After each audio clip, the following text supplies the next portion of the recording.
What is the relationship between individual thought and happiness? Having an individual thought allows us to express feelings such as happiness. Our individual thought has a direct correlation with happiness.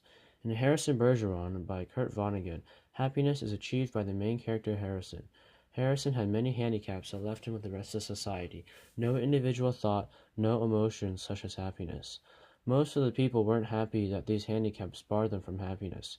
Harrison strips himself of these handicaps and encourages others to take them off as well before he is shot and killed. In this case, Harrison gets rid of his handicaps, making himself capable of individual thought. This individual thought leads to happiness.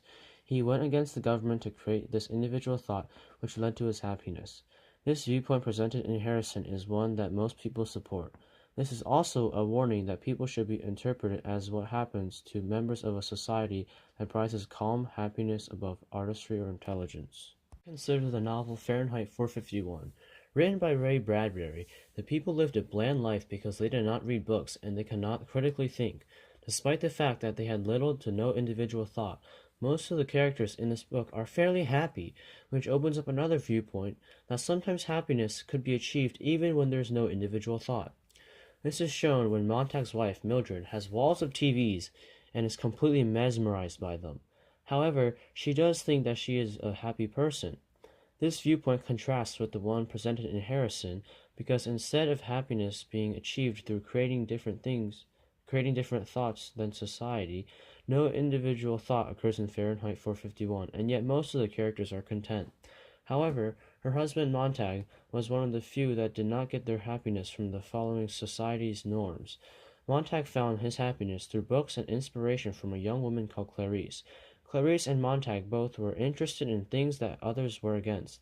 Clarice inspires Montag during the story. By having an individual thought, Montag is able to become happy.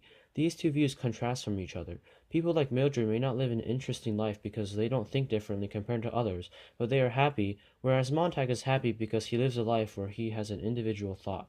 The individual thought helps Montag explore new ideas and experiences, similar to what Harrison experienced when he took off his handicaps. Enter Judith, a Puerto Rican woman who has had a rough childhood. Her story also shows a similar viewpoint on individual thought and happiness, but it differs slightly compared to the other viewpoints shown in Fahrenheit 451 and Harrison Bergeron. Recall that Montag and Harrison become happy by having individual thought by going against society's norms. Judith becomes happy by going to the library and reading all the books. During this time of her life where she has conflicts such as bullying and a constantly moving family, she goes to the library to check out and read books. She talks about how important these books were to her because of what she learned from them. These books serve as a way for her to put her struggles away and open her wide imagination and thought. As a result, she is happy. Harrison, Judith, and Montag all achieve happiness through individual thought, which differs from how Mildred gets her happiness. However, Montag and Harrison achieve this by doing things differently than what other people are doing in their societies. Judith's way of getting happiness is slightly different because she puts her struggles away when she goes to the library. This library helps her think about new things, have new thoughts, and become a happier person.